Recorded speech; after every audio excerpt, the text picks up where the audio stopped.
Business France, the national agency supporting the international development of the French economy. Bom dia, je m'appelle Clara, j'ai 22 ans, je suis franco-argentine et je travaille actuellement en tant que coordinatrice RH aux affaires industrielles chez Sanofi, à la région de Latam, dont le siège se situe à Sao Paulo, au Brésil. Donc Sanofi s'est implanté au Brésil en 1919 et aujourd'hui il est l'un des majeurs groupes pharmaceutiques au Brésil avec 5000 collaborateurs et un portfolio diversifié de plus de 450 produits. Les affaires industrielles, elles sont vraiment au cœur de la stratégie de Sanofi. Rien qu'au Brésil, 95% de nos produits vendus en santé humaine sont produits localement. Et au niveau de la région des affaires industrielles, nous sommes près de 3000 employés, en comptant toutes les personnes qui travaillent dans nos usines et également à notre siège à Sao Paulo. Mais alors pourquoi avoir choisi de vivre en Amérique du Sud et pourquoi les ressources humaines? Donc je suis née et j'ai été élevée en Argentine pendant 7 ans. 7 années pendant lesquelles j'ai été aussi élevée à la bonne viande argentine saignante et aux glaces au dulce de leche. Et c'est vrai qu'à l'époque, si on m'avait demandé ce que j'avais envie de faire plus tard comme métier, je pense que j'aurais répondu que je voulais devenir princesse. Mais plus tard, je me suis rendu compte que devenir femme d'affaires ou travailler dans une grande entreprise, c'était peut-être aussi pas une mauvaise idée. J'ai souhaité participer à ce concours parce que je pense qu'on parle souvent, quand on fait allusion à des VIE, d'export ou de développement d'une entreprise à l'international, mais on parle beaucoup moins souvent des fonctions support et notamment des ressources humaines, qui est une fonction encore assez méconnue auprès des jeunes.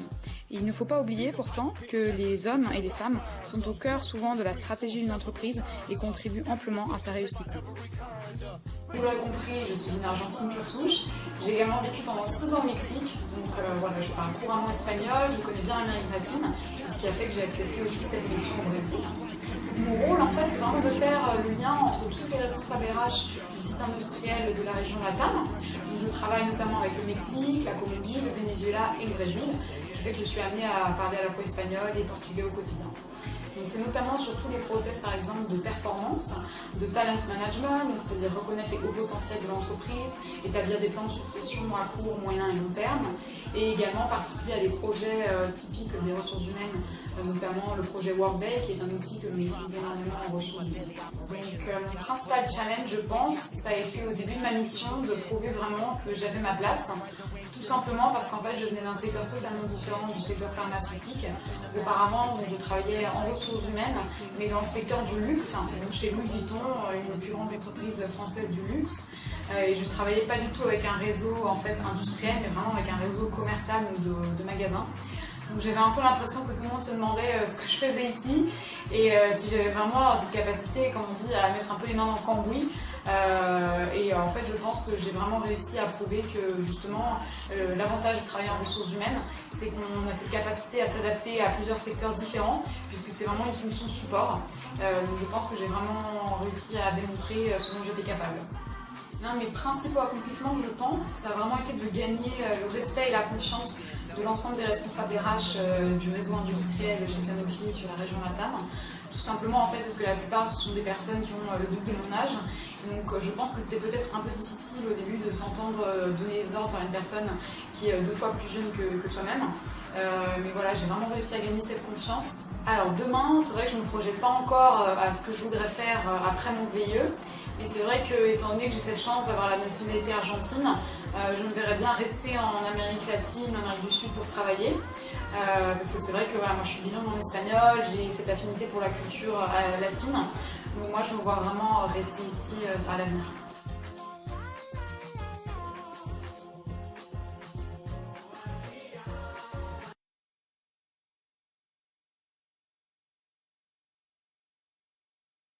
Bienvenue au Brésil, je m'appelle Louis-Maxence Leclerc, j'ai 24 ans. Je suis arrivé dans ce magnifique pays en novembre 2015, après avoir conclu mon master en marketing et distribution au sein du Conservatoire d'Arts et Métiers de la ville d'Amiens. Particularité de mon profil, je suis arrivé au Brésil sans avoir signé de contrat VIE, ni même sans savoir parler le portugais, qui est la langue officielle de ce pays. Après plusieurs mois d'apprentissage, RCI Bank m'a donné ma chance en tant qu'analyste marketing dans leur bureau à Curitiba, au sud du Brésil.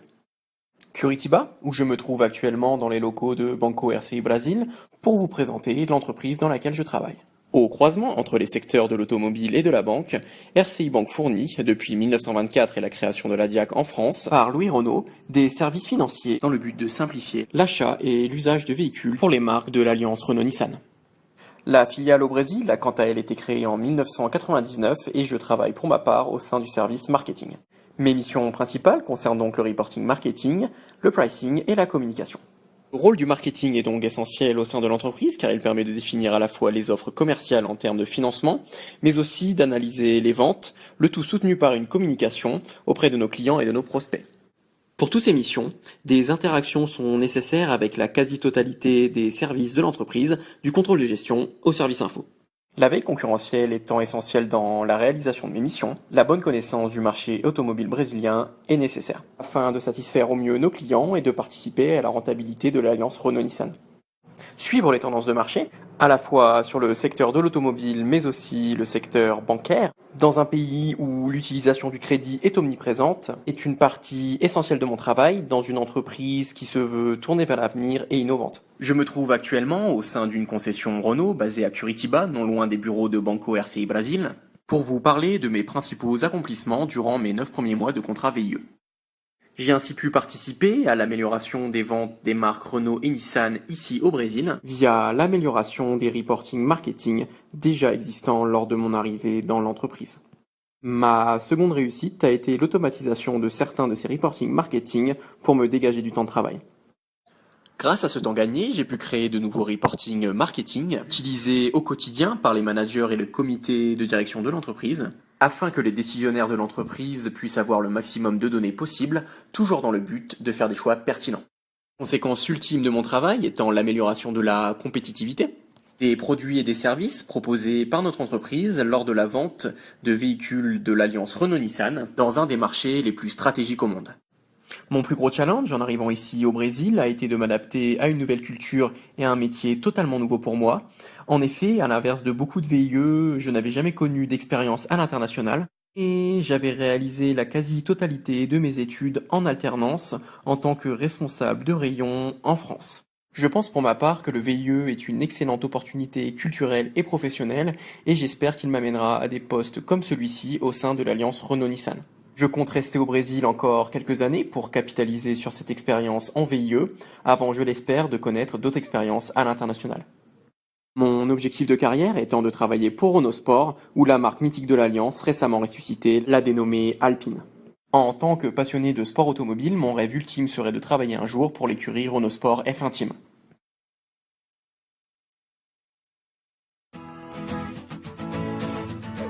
Bonjour à tous, moi c'est Charlotte, j'ai 25 ans, je suis en VIE chez Leroy Merlin au Brésil en centrale d'achat depuis presque 2 ans maintenant. Mon histoire avec Leroy Merlin a commencé à Sectable, quand j'ai passé mon entretien pour le VIE avec Alessandra, la chef de produit éclairage. En fait, tout a vraiment commencé pendant mes études quand j'ai choisi mon école parce qu'ils allaient ouvrir un campus au Brésil. J'ai toujours eu envie d'aller au Brésil. Mais finalement, l'ouverture du campus a été décalée et j'ai fini par aller en Chine. J'y ai rencontré mon actuel compagnon, un Brésilien. J'ai fini par réaliser mon projet d'aller au Brésil. J'ai trouvé un stage à Sao Paulo pour une année de césure et j'ai commencé rapidement à chercher un VIE ici auprès des entreprises françaises. A missão da Charlotte no Brasil foi nos ajudar no desenvolvimento e na implantação das coleções de iluminação. L'équipe est divisée en 2 chefs de produits, Alessandra en éclairage technique et Carole en décoratif. J'ai travaillé exclusivement avec Carole. En un an, on a fait 2 collections, lustre et suspension, et plafonnier et applique murale. J'ai découvert le métier de chef de produit et Carole m'a transmis sa passion pour la décoration et pour le développement de produits. O foco principal da Charlotte na iluminação decorativa foi ajudar no desenvolvimento dos produtos marca própria, na coleção de lustres e pendentes. Com a ajuda dela, a gente conseguiu mais de 100 referências. Inspire! Suite à ces collections, j'ai demandé à ma directrice de me confier un plus gros projet. Leroy Merlin a une forte culture de l'autonomie et encourage beaucoup la prise de responsabilité et d'initiative. Alors, comme il se trouvait qu'à ce moment-là, Gisèle n'avait plus de chef de produit pour la collection des tapis, elle m'a mis sur le projet. Et j'ai été guidée pendant toute la collection par Léo, le chef de produit d'un autre rayon. J'ai pu m'essayer au métier de chef de produit et Léo a été un leader pilier sur lequel j'ai pu m'appuyer. Ela teve bastante autonomia para negociar com o fornecedor, prospectar a gama, enfim, percorrer todas as etapas, todo o processo na construção do dossiê de coleção. Ela demonstrou muita iniciativa e responsabilidade. Et voici quelques résultats de la collection.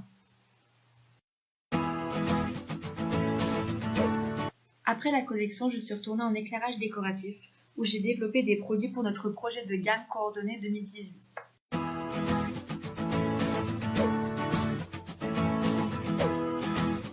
Dans un premier temps, le défi a été d'entrer dans une nouvelle équipe et de faire une collection de A à Z sans connaître le produit, créer des nouveaux modèles, construire une gamme qui puisse être acceptée dans tous nos magasins, en tenant compte des particularités de chaque région qui consomment très différemment. Dans un second temps, le défi a été d'implanter la collection en magasin ouvert avec donc les clients dans le secteur. En 5 jours, on a dû démonter et remonter le secteur entier afin que tout soit prêt pour notre festival du bricolage, une opération commerciale très importante chez Leroy Merlin. Quand je suis arrivée ici, j'avais seulement fait un seul stage et j'avais donc très peu d'expérience professionnelle. Je pense que la confiance accordée aux VIE par Leroy Merlin nous permet de beaucoup apprendre au travers de divers projets qui accélèrent notre développement professionnel. Je me retrouve dans les valeurs de l'entreprise et j'ai l'impression d'avoir trouvé comme une seconde famille ici. Et c'est quelque chose d'important pour moi. J'ai eu la chance de pouvoir discuter avec ma directrice assez tôt de mon après-VIE et pour toutes les raisons que j'ai évoquées, je lui parle de mon envie de rester chez eux. J'ai donc pendant ces 2 ans essayé de m'imprégner au maximum de la culture Leroy Merlin et de comprendre comment fonctionne la centrale d'achat pour pouvoir ensuite demander à être envoyé en magasin pour un poste de chef de secteur. J'ai déjà commencé ma formation de chef de secteur en outillage, mais commencerai officiellement en contrat local à la fin de mon VIE, fin juin. Chez Leroy Merlin, on dit que les bonnes décisions se prennent au plus près du terrain par ceux qui en ont la meilleure connaissance. Mon objectif maintenant va être d'apprendre auprès des équipes et de nos clients afin de devenir une collaboratrice complète et de pouvoir choisir d'évoluer éventuellement vers une carrière en centrale d'achat ou pourquoi pas au sein même du magasin.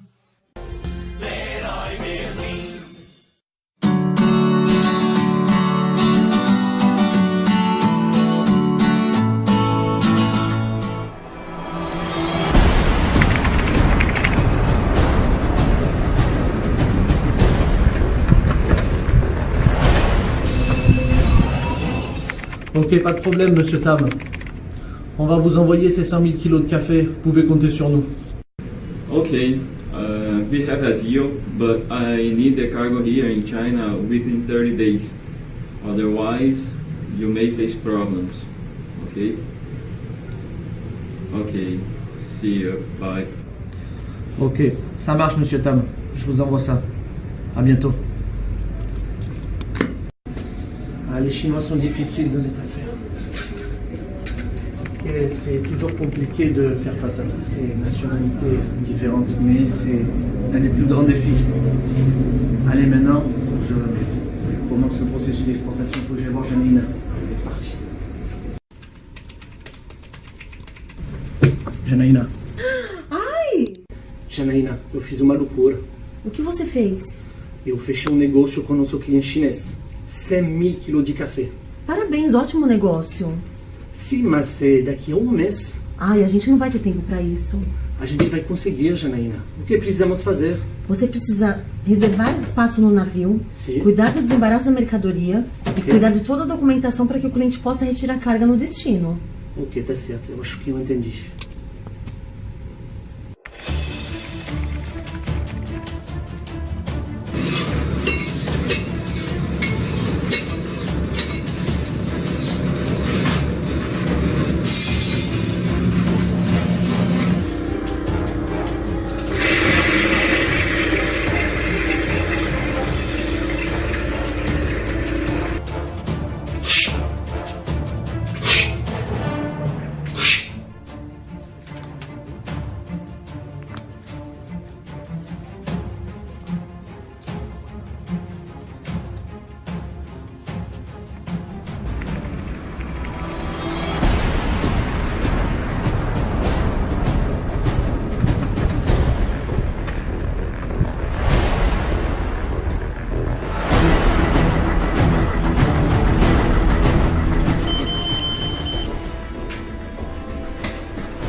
Os documentos.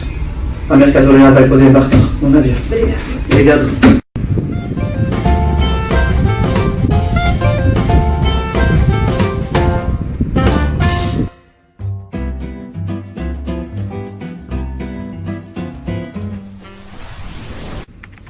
Gente, eu convoquei vocês hoje porque precisamos conversar agora do nosso novo projeto. Gustavo, precisamos assinar o contrato agora. Eu queria o contrato na minha mesa, por favor. Marcelo, Eu preciso da nova apresentação do projeto amanhã. E urgente. Obrigado. Patrícia, meus parabéns. Você cumpriu suas metas esse semestre. Fico feliz para você. Agora, obrigado pelo seu tempo. Gente, vamos voltar a trabalhar. Viu?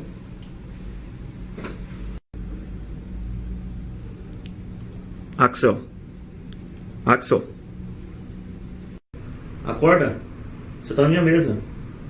Volta trabalhar agora. Opa, desculpa, chefe. Tô indo.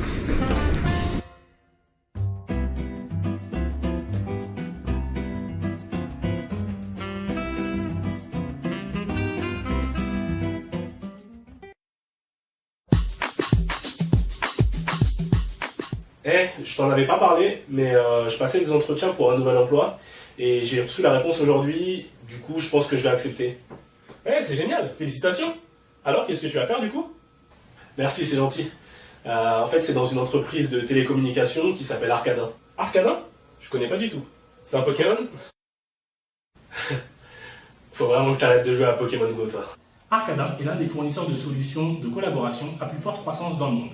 C'est une entreprise qui offre à ses clients une gamme complète de solutions de communication unifiée, de conférences audio, de conférences web, de conférences vidéo et d'événements virtuels. Tous ces services sont proposés dans le cloud pour un déploiement rapide et évolutif. Ok, c'est génial. Et toi, concrètement, qu'est-ce que tu vas faire au quotidien? J'occupe la fonction de FP&A, en français planification et analyse financière, pour le compte de la région Amérique latine, chez Arcadin, au Brésil, au Mexique et en Colombie. Mais je suis aussi et surtout un point de relais entre les départements financiers locaux et le département financier du siège basé à Paris. Mes principales missions sont entre autres d'assister les contrôleurs financiers lors du reporting mensuel, de diriger le processus budgétaire de la région en collaboration avec les directeurs des fonctions et d'assister le management régional lors du pilotage de la stratégie en fournissant des analyses sur les indicateurs clés de performance. Au Brésil? T'as pas peur? Ça a l'air dangereux quand même, non? Et d'ailleurs, tu parles portugais, toi? Je me suis pas vraiment posé de questions. Le Brésil, c'est un pays qui peut être intéressant. Je pense qu'il y a pas mal d'opportunités économiques. Et puis voilà. Et dangereux, je pense pas. Je pense qu'on a quand même pas mal de préjugés, mais c'est un peu comme partout, il faut savoir être vigilant. Après, le portugais, non, je parle pas portugais. Mais tu me connais de toute façon, tu sais que je suis un caméléon, donc le portugais, je vais l'apprendre rapidement, je pense. Tá sujo? Tá bom? Sim, sim. Non, o lente, tá sujo? Je ne vais pas m'en cacher, j'ai sans doute surestimé mes capacités d'adaptation. Mes débuts n'ont pas été les plus faciles. J'ai débarqué dans un pays dont je ne connaissais que très peu les réalités économiques. J'ai dû m'intégrer assez rapidement dans une nouvelle culture d'entreprise. J'ai également dû assimiler les différents process et les différents produits commercialisés par Arcadin. Et bien entendu, j'ai dû me concentrer sur l'apprentissage du portugais, non sans mal. Honnêtement, Raph, je suis super content pour toi et j'espère que ça va bien se passer, mais je suis un peu sceptique. En ce moment, tu es en CDI, non? Donc tu quitterais ton CDI pour un VIE? T'as pas peur qu'à la fin de ton VIE, l'entreprise ne te conserve pas? Non, je ne pense pas que je prenne un gros risque en quittant mon CDI pour un VIE. En plus, tu me connais, j'ai toujours voulu travailler à l'étranger. Et puis, quoi qu'il arrive, je pense qu'une expérience d'1 an, même en VIE, ça ne me fermera pas de porte et au contraire, ce sera positif, je pense, sur mon CV. Pour moi, le VIE reste une expérience formidable, tant sur le plan professionnel que sur le plan personnel. Mon contrat arrive à terme en septembre, et pour moi, la suite logique serait de continuer en VIE ou d'être recruté en contrat local au Brésil, au Mexique, en Colombie ou dans l'une des filiales du groupe qui est présente dans plus de 30 pays. Hier encore, j'hésitais entre quitter mon CDI et opter pour ce VIE. Mais aujourd'hui, je ne regrette absolument pas mon choix. Dans un monde professionnel incertain et évolutif comme le nôtre, je ne pense pas encore à demain, parce que demain c'est loin, tout simplement.